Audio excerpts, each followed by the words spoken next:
Un cordial saludo a todos los oyentes de Radio María. Un día más, con la gracia del Señor, proseguimos el comentario del Catecismo de nuestra Madre la Iglesia. Estamos explicando el sacramento del matrimonio y dentro de un apartado que tiene como título Los bienes y las exigencias del amor, nos hemos prodigado durante unos cuantos días explicando qué exigencias son esas de ese amor de totalidad, que es el amor conyugal, y son tres: la indisolubilidad del matrimonio, en segundo lugar la fidelidad del amor conyugal, y la tercera, que es la que hoy explicamos, la apertura a la fecundidad. Es a partir del punto 1652. Se dedica 3 puntos a este tema, 1652 al 1654. Dice así el primero de los puntos, 1652. Por su naturaleza misma, la institución misma del matrimonio y el amor conyugal están ordenados a la procreación y a la educación de la prole, y con ellas son coronadas como su culminación. Los hijos son ciertamente el don más excelente del matrimonio y contribuyen mucho al bien de sus mismos padres. El mismo Dios que dijo: no es bueno que el hombre esté solo, y que hizo desde el principio al hombre varón y mujer, queriendo comunicarle cierta participación especial en su propia obra creadora, bendijo al varón y a la mujer diciendo: creced y multiplicaos.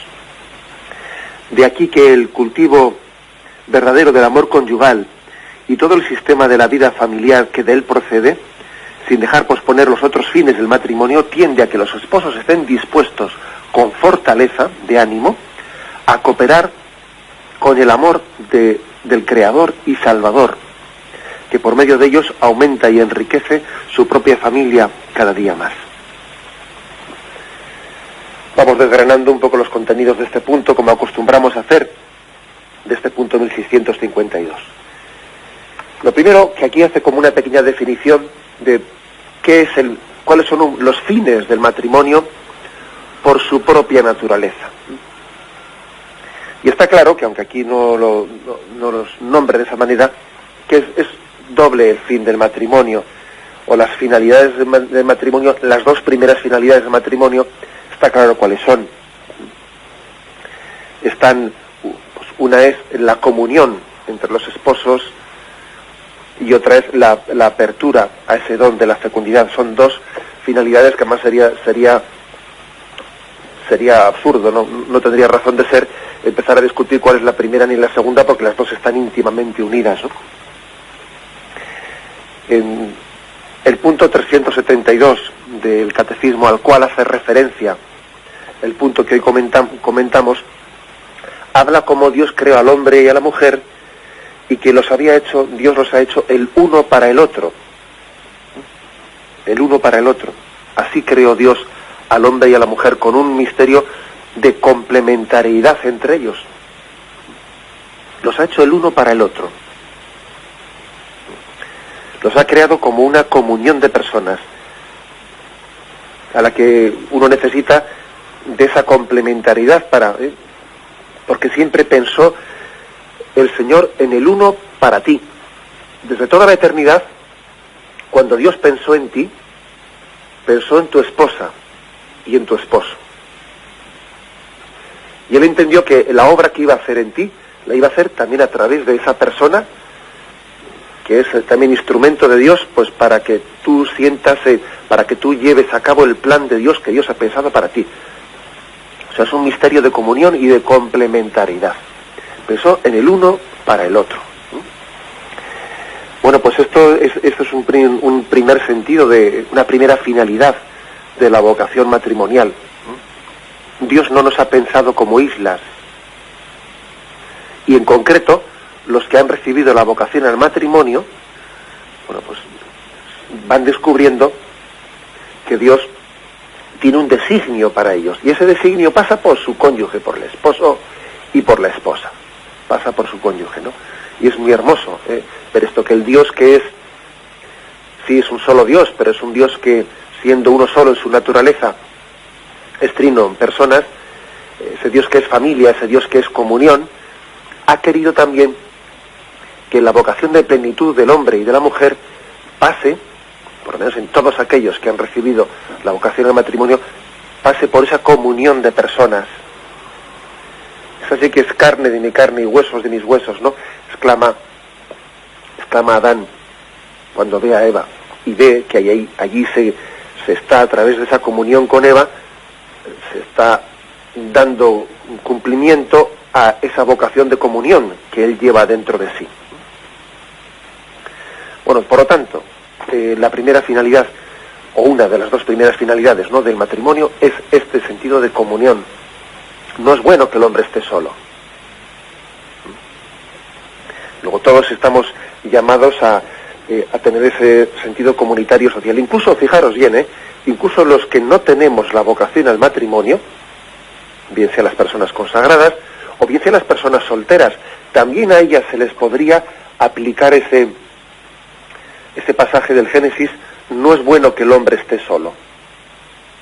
Una persona soltera, que, bueno, pues que no parece, ¿no?, que el Señor le haya puesto la vocación del matrimonio en su camino, una persona soltera también debe de entender como dirigida para sí mismo esa frase de no es bueno que el hombre o la mujer estén solos.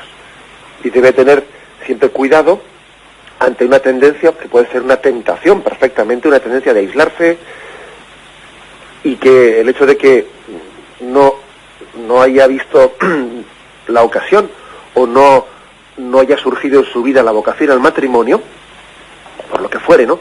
Eso no quiere decir pues que esté llamado a ser una persona aislada, etcétera, etcétera, no, sino que su comunión, esa dimensión comunitaria, e incluso esa dimensión de fecundidad en su vida, está llamada pues a encauzarla por otros campos, por otros conductos, ¿no? Pero que, ojo, que esa frase de que no es bueno que el hombre esté solo está dirigida para todos, no únicamente para los que se casan.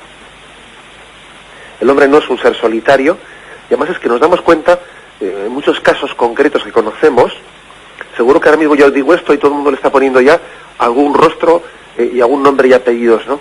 Todos conocemos algún caso de personas que se aíslan y en ese aislamiento se enrarecen, se empobrecen, pues incluso se desequilibran, porque es verdad que ese ser solitario, etcétera, pues de no ser que sea pues algún tipo de vocación muy especial que Dios dé, pues puede ser ocasión o causa de muchos problemas. No es bueno que el hombre esté solo.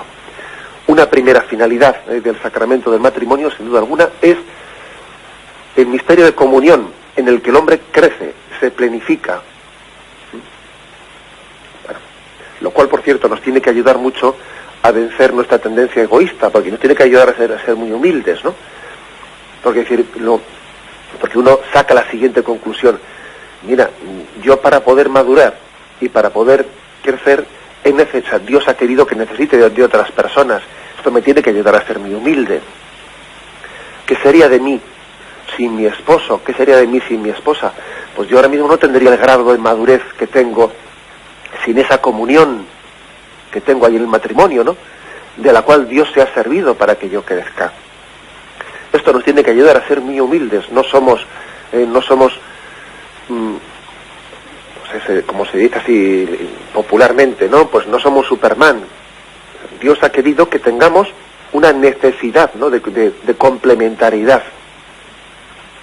Y esto, pues, es una de tantas cosas que nos tienen que poner en camino de humildad y en camino de gratitud hacia todos los dones que recibimos. Dios no ha querido crear al hombre autosuficiente. No, Señor, no lo ha hecho así. Por lo tanto, pecamos y incluso estamos contrariando nuestra propia naturaleza cuando pretendemos serlo, cuando pretendemos ser autosuficientes e ir por libre, etcétera, ¿no?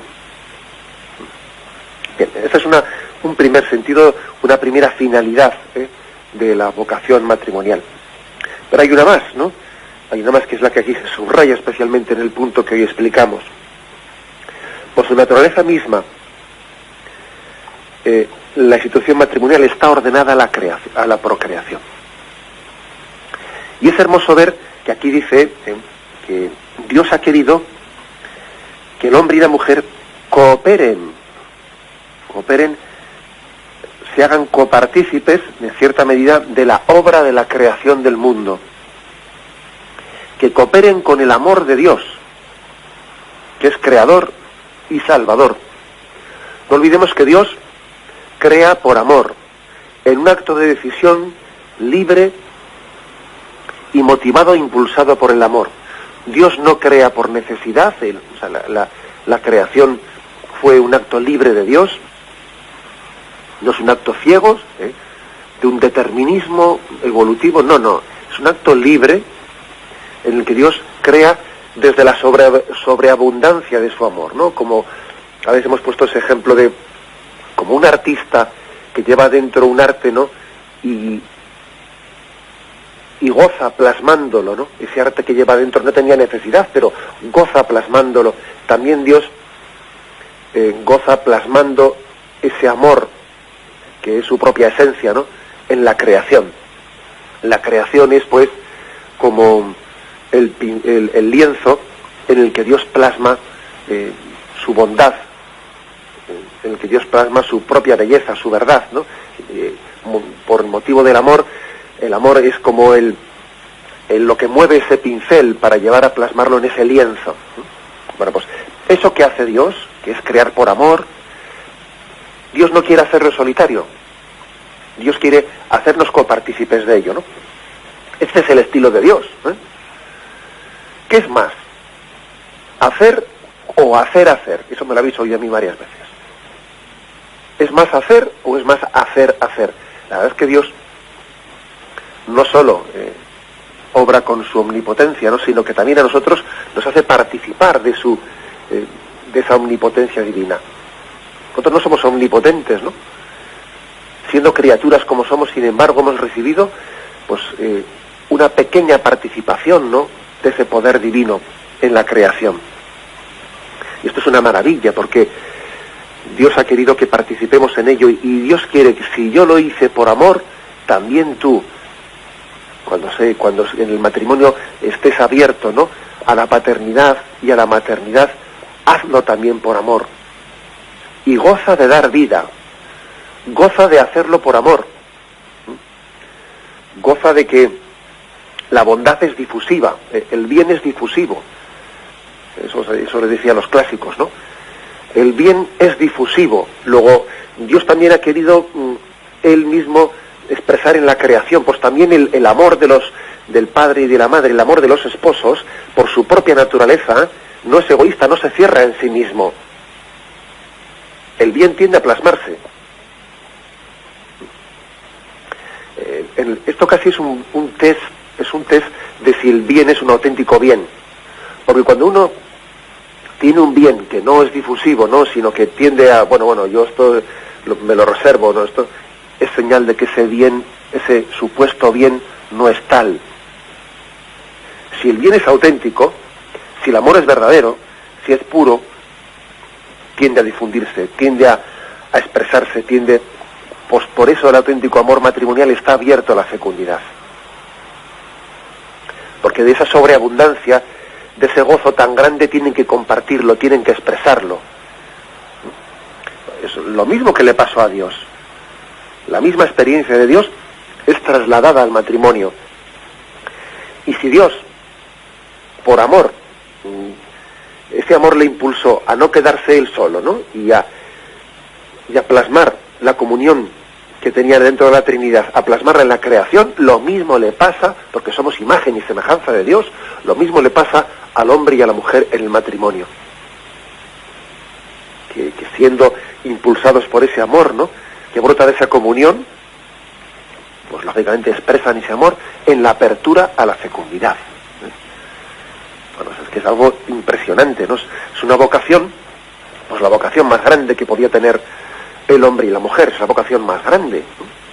Yo creo que solamente comparable, y perdonadme que barra un poco para casa, solamente comparable a la grandeza también de la vocación sacerdotal, en la que también somos partícipes de ese sacerdocio de Cristo que regenera al mundo, nos hace hombres nuevos en Cristo, a través del perdón de los pecados, dándonos una vida nueva, ¿no? Permitiéndonos resucitar aquellos que han sido muertos por el pecado mortal, ¿no? Bueno, pues solamente comparable a esa vocación del sacerdocio que da vida nueva es también la grandeza y la dignidad, pues, de la unión matrimonial, que da vida, como Dios da vida, ¿no? Y recibe ese don tan grande de ser creadores, ¿no? Y de ser salvadores, porque los padres crean en Dios, con el poder de Dios, y los padres salvan con ese poder de Dios, ¿no? Tenemos un momento de reflexión y continuamos enseguida. Estamos comentando este punto 1652 del Catecismo, en el que se nos habla de la apertura a la fecundidad. Y dice ahí algo impresionante, dice que los esposos deben de estar dispuestos con fortaleza de ánimo a cooperar con el amor del Creador y Salvador. Y estar dispuestos con fortaleza de ánimo, dice.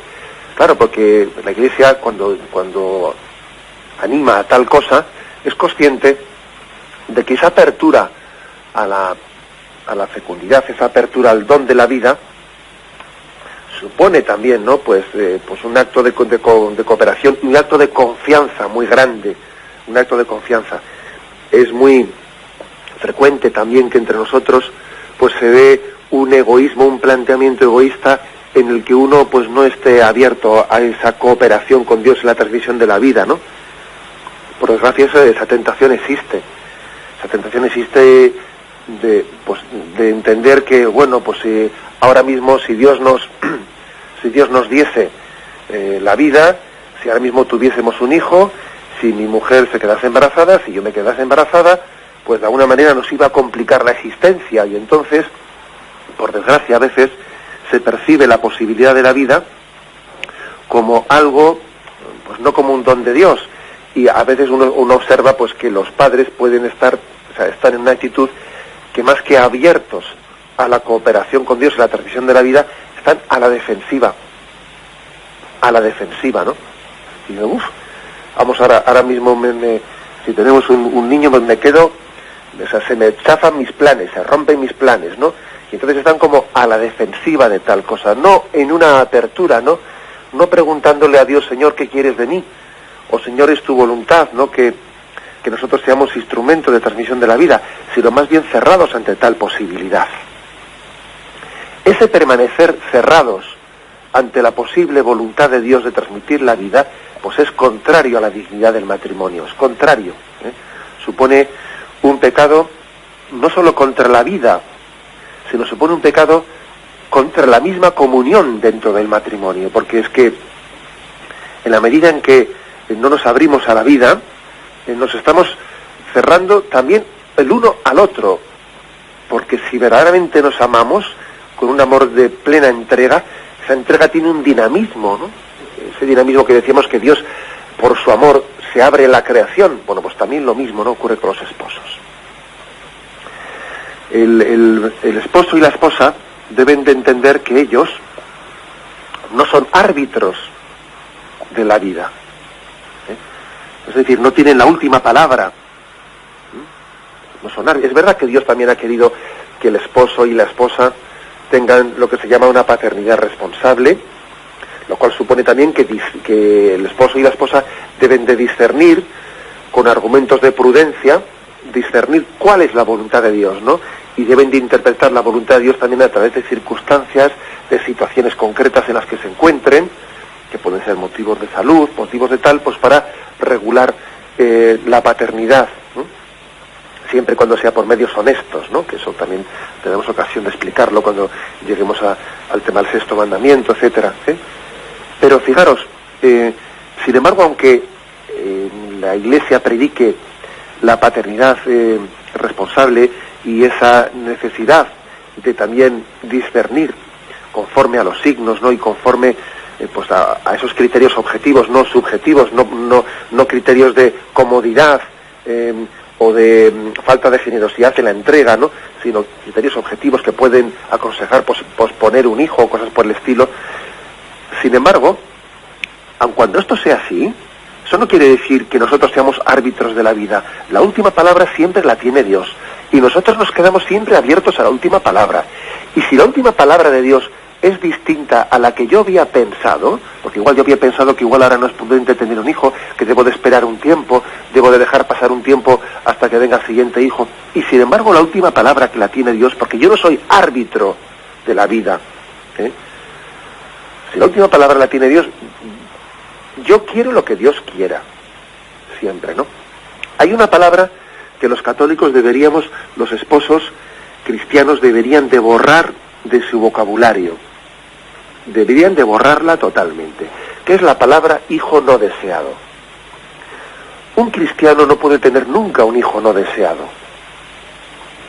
En todo caso tendrá un hijo no buscado, que igual él en sus planes, él había pensado pues que igual no era el momento, o que no, pero una cosa es hijo no buscado y otra cosa es hijo no deseado, porque yo aunque no lo buscase, si Dios me lo ha dado, como la palabra última siempre se la dejo a Dios, yo quiero lo que Dios quiera, y si Dios me ha dado el don de la vida más allá de lo que yo había previsto o discernido, yo inmediatamente es mío eso que Dios me ha dado, es decir, lo hago mío, me abrazo a ello, le doy las gracias por haber hablado Él y por haber corregido mi discernimiento mal hecho, porque yo había calculado mal, había discernido mal la voluntad de Dios.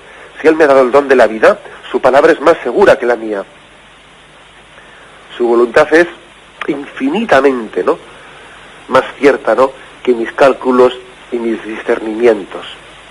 Un cristiano debería de borrar de su vocabulario la palabra hijo no deseado. Yo quiero lo que Dios quiera.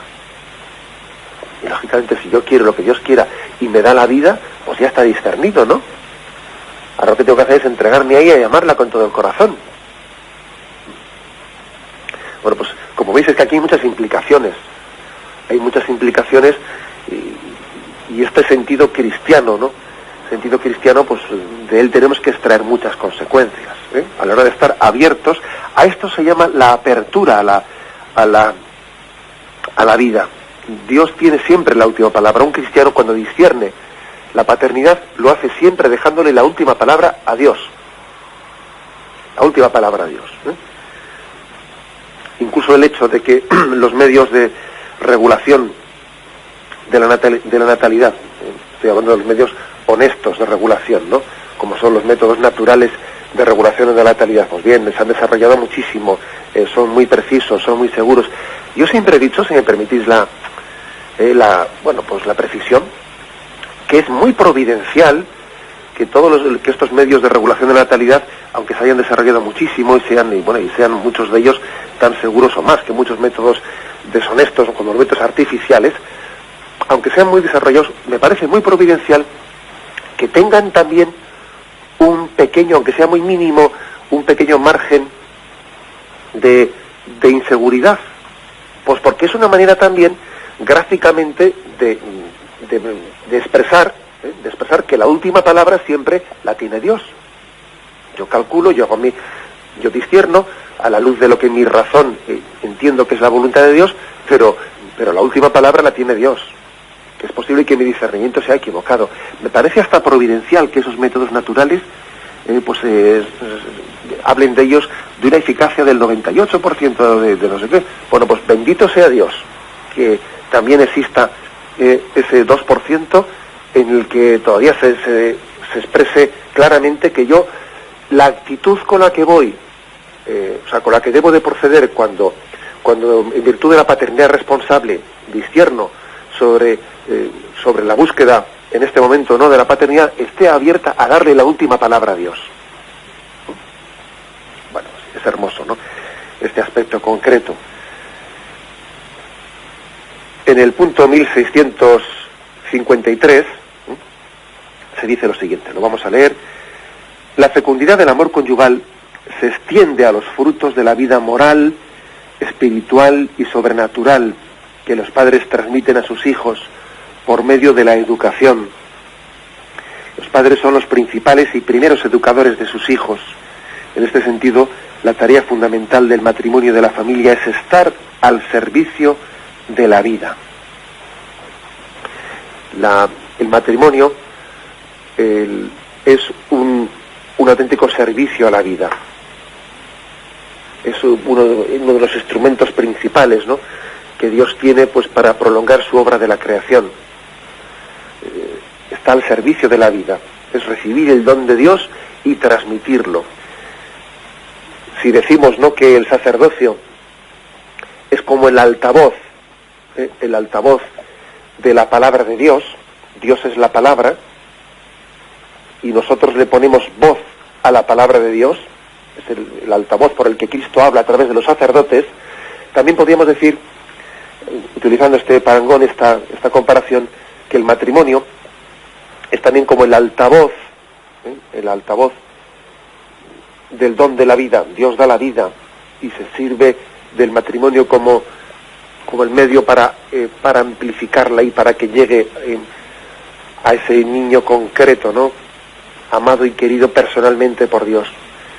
El sacerdocio es el altavoz de la palabra de Cristo, y el matrimonio es también pues ese altavoz del don de la vida de Dios, ¿no?, que transmite a través de esos esposos. Bien, vamos a continuar comentando este punto 1653, pero primeramente tenemos un momento de reflexión. Pues bien, continuamos esta explicación del Catecismo de la Iglesia Católica, y sobre la apertura a la fecundidad en el matrimonio, que es el tema del cual hoy estamos tratando, el punto 1653 precisa que la fecundidad, esa apertura a la vida, no se refiere únicamente a la vida física, a la vida biológica. No, los padres están llamados a transmitir también a los hijos la vida moral, la vida espiritual, incluso a ser instrumento de Dios para que llegue a ellos la vida sobrenatural. Esto es muy importante entenderlo, porque es que, fijaos como tradicionalmente nuestros padres pues tuvieron ese concepto de decir que ellos sabían claramente, ¿no?, que Dios les había dado la gracia de traer hijos no solo para esta vida, sino traer hijos para el cielo. Hijos para el cielo, es decir, que ellos sabían muy bien que la finalidad no era únicamente transmitir una vida biológica. Ellos tienen que ser instrumento de Dios porque es que Dios, al igual que Dios cuando crea, no crea el mundo y luego dice, venga, me despido, hasta el día del juicio final. No, Dios crea y mantiene la creación, mantiene el ser de la creación. Si Dios en este momento dejase de sostener la creación, volveríamos todos a la nada. La creación no es un acto puntual, sino que es un acto continuo de Dios. Si en este preciso instante que estoy hablando yo, Dios dejase de sostener la creación, volveríamos todos a la nada.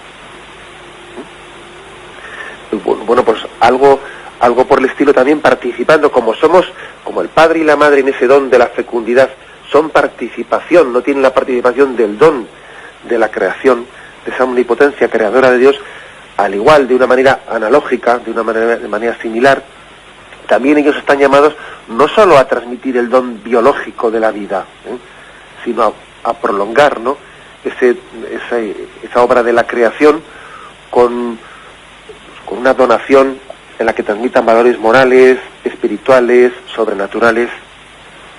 Al igual que Dios también no solo ha sostenido incluso la creación, no solo está sosteniendo en este preciso instante la creación, ¿no?, sino que también luego ha intervenido y se ha revelado a nosotros, se ha dado a entender, se ha descubierto, ha tenido una historia de salvación por la que ha salido a nuestro encuentro, ¿no? Bueno, pues también los padres no solo han creado, no solo con el poder de Dios han sido instrumento para crear ese niño que Dios les ha dado, ¿no?, sino que también después han estado continuamente, pues a través de su educación, interviniendo, saliendo al encuentro, ¿no?, de ese niño, pues en el nombre, desde esa vocación que han recibido de Dios, ¿no? O sea que la fecundidad es mucho más que la fecundidad física o biológica. Los padres están llamados a tener una fecundidad de transmisión de valores de vida, ¿no?, de educación en las virtudes, incluso de un testimonio, de una predicación abierta y directa del amor de Dios, que el niño conozca a Dios, ¿no?, que el niño ame a Dios, desde ese testimonio y predicación recibida por los padres. Eso forma parte de esa vocación que los padres han recibido para transmitir la vida. Te damos la vida y luego te anunciamos que esta vida que te hemos dado es signo del amor de Dios. De poco serviría que los padres se limiten a dar fisiológicamente la vida si luego a esa persona que le han dado la vida no le explicasen de dónde ha venido esa vida. Esa vida que te hemos dado ha venido del amor de Dios. Es que claro, qué tristeza, ¿no? Darle algo a alguien sin decirle de dónde viene eso que te he dado. Totalmente incompleto eso.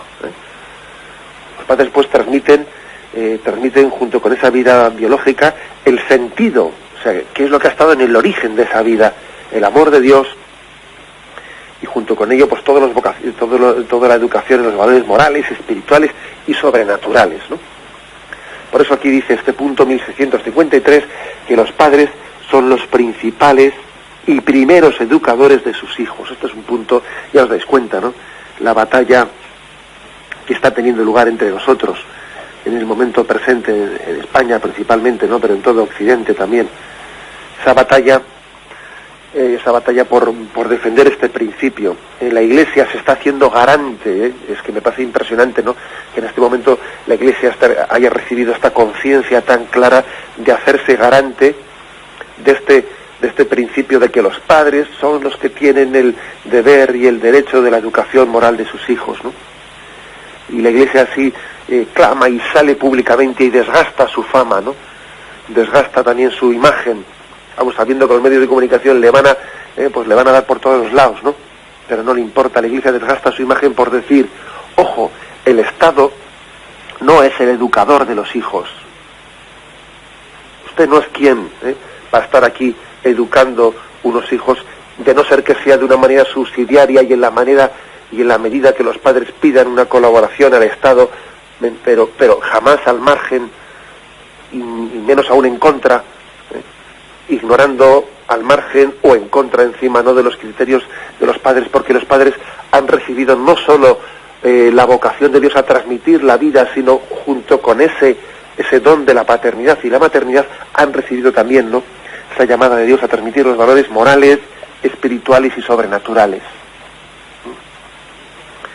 Los poderes públicos se extralimitan, se salen del tiesto, se salen del tiesto cuando pretenden ellos constituirse en los que determinen, ¿no?, en los que determinen la educación de la conciencia, la educación moral. Se están extralimitando y saliéndose totalmente de lo que se espera de ellos, ¿no?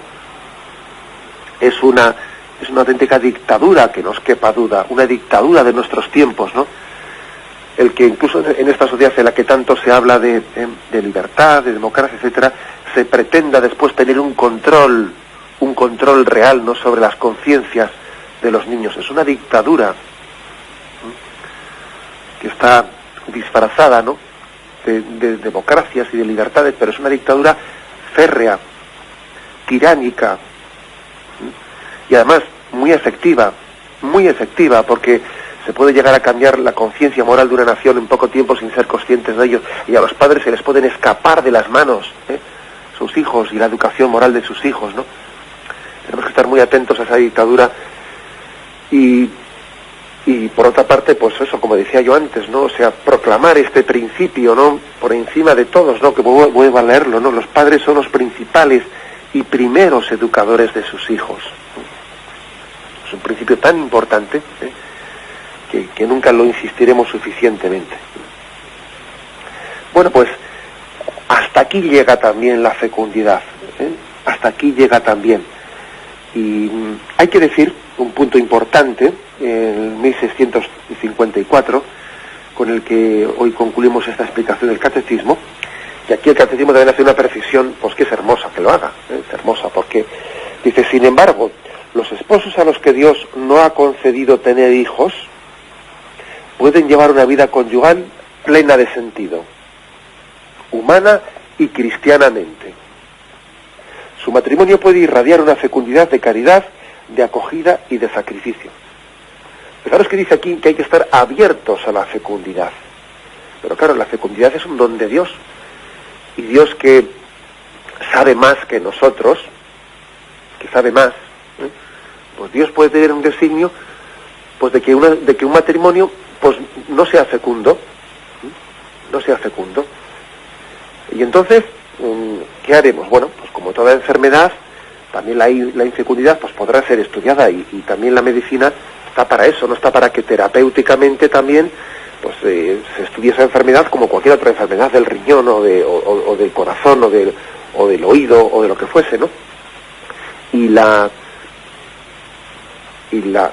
medicina pues puede sanar una enfermedad de infecundidad, o quizás no puede sanarla.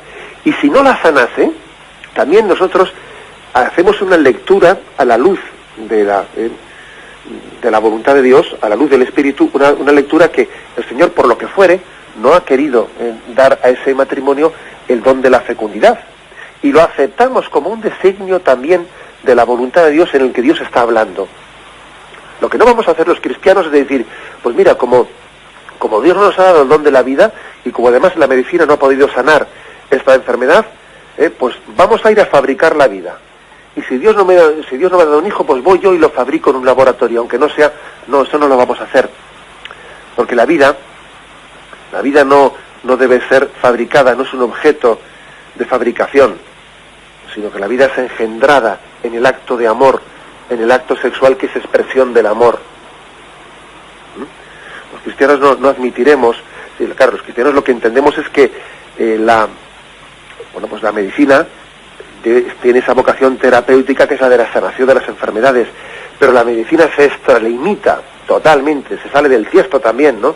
Se sale de la vocación que ha recibido la medicina, cuando la ciencia médica, cuando en vez de sanar, pretende fabricar la vida, bien sea pues in vitro, bien sea clonándola, bien sea lo que sea. Oiga, mire usted, la vida no se fabrica, la vida se engendra en un acto de amor.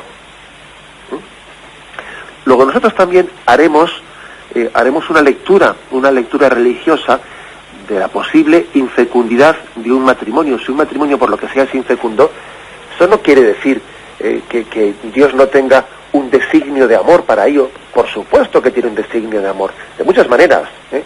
¿Quién me dice a mí que si un matrimonio es infecundo, Dios no ha pensado en ellos? No ha pensado en ellos pues para que estén también dispuestos a una paternidad o maternidad en la adopción. Y Dios ha pensado en que estas personas son las adecuadas para que un niño que carece de padre y de madre, pues por muchos motivos, ¿no?, puedan tener en estos padres ese don de acogida. ¿Quién me dice eso, no? ¿O quién me dice que Dios también ha permitido una infecundidad para que estos padres se prodiguen en una entrega especial, pues con unos sobrinos, o con una determinada situación en la familiar, el cuidado especial de esto, de lo otro, o en una entrega apostólica muy especial de caridad, de acogida, de sacrificio hacia otras personas? ¿Quién me dice a mí que el Señor no haya permitido una infecundidad en un matrimonio para que esa cruz, que porque también supondrá es una cruz, ¿no?, esa cruz no revierta según los designios misteriosos de Dios que nosotros no podemos controlar, porque Dios sabe más, está por encima de nuestros planes, ¿no? Que esa cruz también no haya revertido en una fecundidad que algún día, cuando la conozcamos desde Dios, nos admiraremos de ella. Es decir, tenemos que confiar plenamente en Dios, porque, como decíamos antes, nosotros no somos árbitros de la vida. Es Dios el que dirige, el autor de la vida, el que nos creó de la nada. Es Él también el que tiene un designio personal hacia cada uno de nosotros. Y nosotros vamos a descubrir la vocación, o sea, vamos a ser felices en la medida en que descubramos lo que Dios quiere para cada uno de nosotros y lo abracemos como lo mejor para mí. Lo mejor para mí es lo que Dios ha querido, que no os quepa duda. La mejor forma de ser feliz, mejor dicho, la única forma de ser feliz es descubrir descubriendo como lo mejor en el designio que Dios ha tenido en mi vida. Dios me ha amado a través, pues dándome estos hijos, o quizás en un momento determinado, pues no dándome el don de la fecundidad. Y entonces yo la acepto, abrazo también pues esa cruz en la medida que como, pues sí, puede ser cruz, pues porque también existe una especie de instinto natural de paternidad y maternidad, ¿no? Y claro que puede ser una cruz, porque ese instinto natural lo tienen también los esposos que se casan. Abrazan esa cruz, hacen una lectura de confianza en la providencia y van descubriendo poco a poco, van descubriendo que Dios tenía también un designio para que esa infecundidad pues tuviese también una proyección muy fecunda espiritualmente en su vida por designios que solo Dios conoce y ellos van poco a poco interpretando. Bien, nos quedamos aquí. Hemos explicado pues la apertura a la fecundidad, que es una de las exigencias de los bienes y de las exigencias del amor conyugal, la apertura a la fecundidad. 3 puntos, el 1652 al 1654. Me despido con la bendición de Dios Todopoderoso. Padre, Hijo y Espíritu Santo, descienda sobre vosotros. Alabado sea Jesucristo.